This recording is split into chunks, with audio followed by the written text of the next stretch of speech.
বিনিয়োগকারী মুখর হচ্ছে ঢাকার পুঁজিবাজার, কাটছে মন্দা ভাব, তবে থাকছে না ধারাবাহিকতা।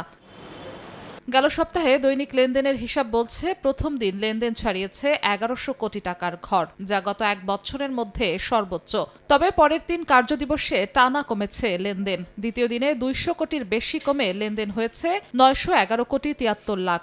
বাকি ২ কার্যদিবসের একদিন ৮০০ কোটির বেশি আর অন্য দিন লেনদেন ছিল ৭০০ কোটির ঘরে।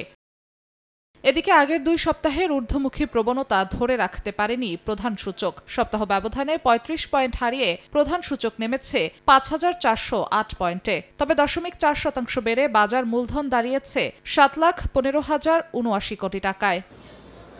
খাতভিত্তিক লেনদেনে ব্যাংক খাতের দৈনিক গড় লেনদেন কমেছে ১২.১৯%। তবে ওষুধ ও কেমিক্যাল খাতে লেনদেন বেড়েছে প্রায় ৩৬%। সর্বোচ্চ ১৭৫% বেড়েছে পাট খাতের দৈনিক গড় লেনদেন।